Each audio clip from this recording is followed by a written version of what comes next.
Assalamualaikum warahmatullahi wabarakatuh. Halo anak-anak ibu yang baik hatinya, yang salih dan salihah serta bertanggung jawab. Alhamdulillah bertemu lagi dengan Bu Farha dalam pelajaran tematik IPA. Kali ini kita akan membahas apa saja sih penyakit yang bisa menyerang sistem pernafasan pada tubuh kita. Perlu diketahui bahwa paru-paru terletak di bagian rongga dada bagian atas. Sepasang organ yang memiliki tekstur kenyal dan berisi udara dibantu oleh trakea dalam penghantaran udaranya. Paru-paru berfungsi sebagai tempat pertukaran oksigen dari udara dengan karbon dioksida dari darah. Paru-paru mengambil oksigen dari udara yang dihirup, kemudian masuk ke aliran darah dan didistribusikan ke seluruh bagian sel. Ketika sel bekerja, maka dihasilkanlah gas buangan berupa karbon dioksida yang dilepaskan melalui aliran darah.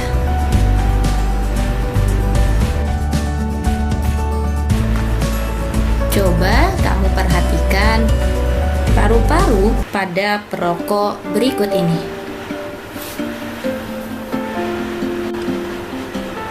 Merokok sangat berbahaya bagi tubuh. Rokok mengandung zat-zat yang bersifat racun bagi tubuh. Bayangkan, dalam satu batang rokok mengandung sekitar 7.000 zat kimia. Dan 200 zat diantaranya bersifat karsinogenik, yaitu zat yang dapat memicu munculnya kanker.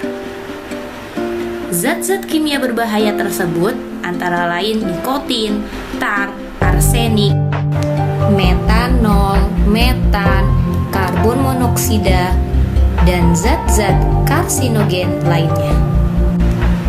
Bahayanya memang tidak terlihat dalam waktu dekat, namun dapat dirasakan dalam jangka waktu yang panjang.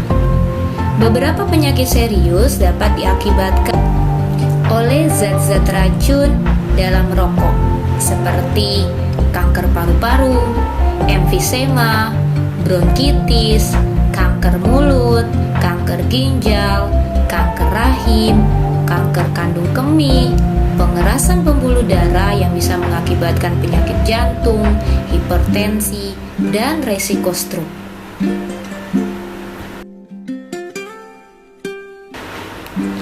Berikut ini kita akan bahas 7 penyakit organ pernapasan.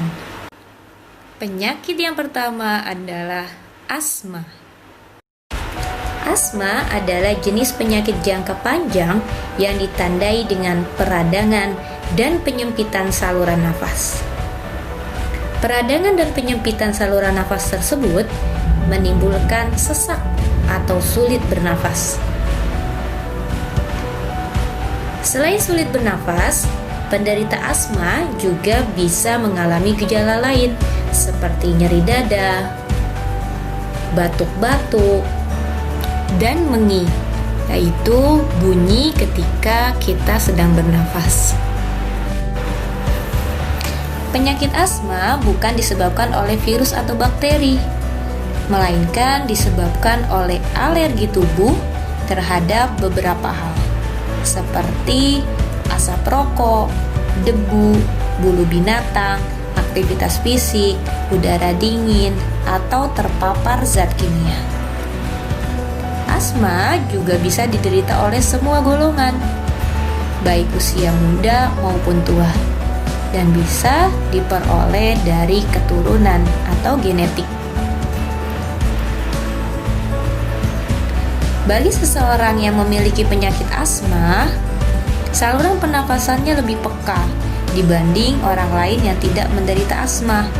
Ketika organ pernafasan terpapar zat pemicu seperti debu, bulu hewan, perubahan cuaca, serta asap, maka otot saluran pernapasan penderita asma akan menjadi kaku dan membuat saluran tersebut menyempit. Selain itu, terjadi peningkatan produksi dahak sehingga bernafas semakin sulit dilakukan. Penyakit yang kedua adalah influenza.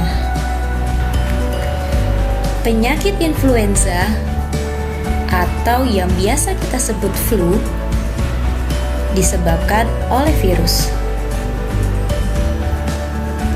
Gejala yang timbul adalah demam, sakit kepala, hidung tersumbat, dan terkadang disertai luka pada tenggorokan. Penderita influenza harus cukup istirahat dan makan makanan yang bergizi. Penyakit yang ketiga adalah bronkitis. Penyakit bronkitis ditandai dengan peradangan pada trakea atau bronkus, sehingga bronkus terlalu banyak menghasilkan lendir. Zat-zat berbahaya seperti rokok dan polusi udara merupakan penyebab iritasi bronkus yang utama. Dengan banyaknya lendir, maka bakteri dengan sangat mudah berkembang biak dan akhirnya menimbulkan gejala napas berbunyi dan napas terasa lebih pendek.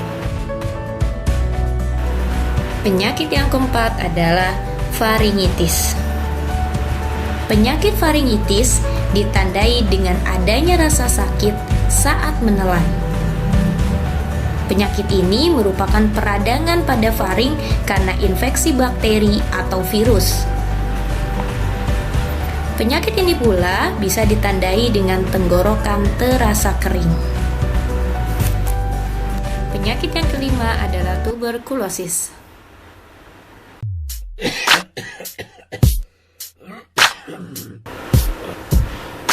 Tuberkulosis TB merupakan penyakit menular yang sering menyerang organ paru-paru. Gejala utama TBC adalah batuk yang mengandung darah dan berlangsung selama lebih dari 21 hari.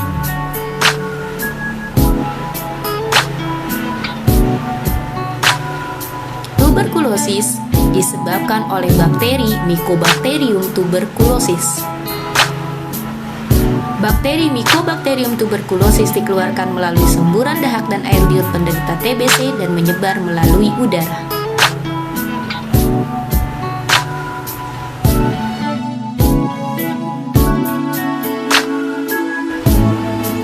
Bakteri Mycobacterium tuberculosis kemudian terhisap oleh orang lain dan tumbuh pada tubuh orang tersebut.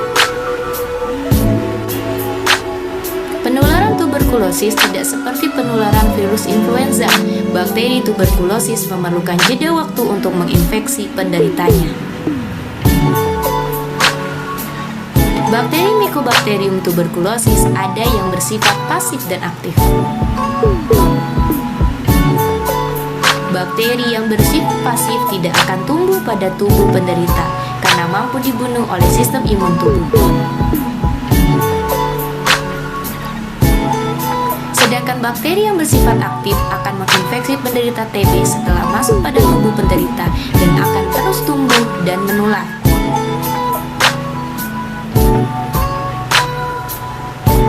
Bakteri Mycobacterium tuberculosis biasanya tumbuh dan berkembang pada organ paru-paru.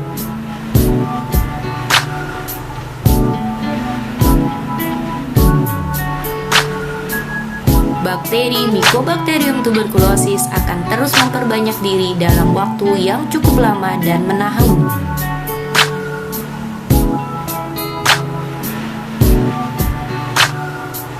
Setelah sekian lama, bakteri Mycobacterium tuberculosis akan menimbulkan flek pada paru-paru penderita TB.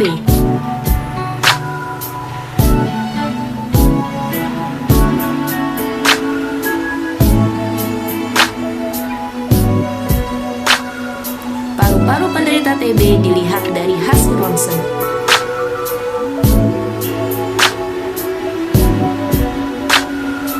Gejala-gejala tuberkulosis: batuk disertai darah, dada terasa sesak, nafsu makan berkurang, berat badan turun drastis, mengeluarkan keringat berlebih pada malam hari.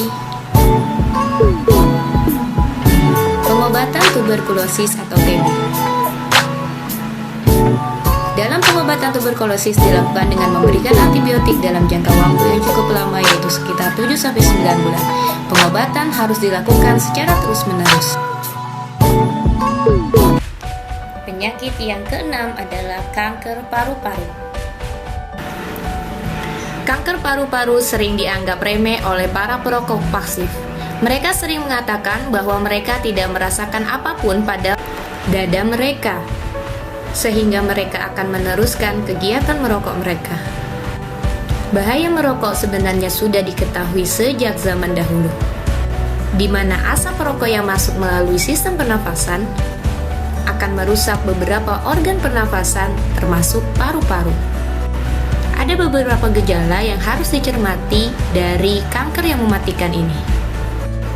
Yang pertama, perokok merupakan faktor resiko utama pada penyakit ini. Hampir 87% kasus kanker paru-paru berhubungan dengan perokok. Resiko tergantung seberapa lama seseorang telah merokok, usia di mana mereka mulai merokok, dan jumlah tembakau yang dia hisap dalam sehari. Penyakit yang ketujuh adalah emfisema. Rokok dan polusi udara merupakan penyebab utama penyakit emfisema.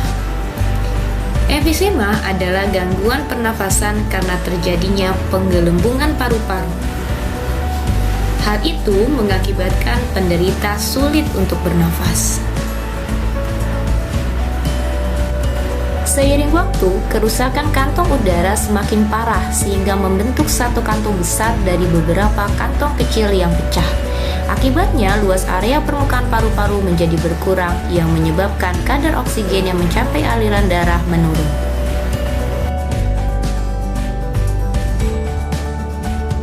Lalu, bagaimana cara mencegah agar kita tidak terkena berbagai macam penyakit tersebut? Yang pertama adalah tidak merokok. Kita ketahui bahwa rokok sangat berbahaya.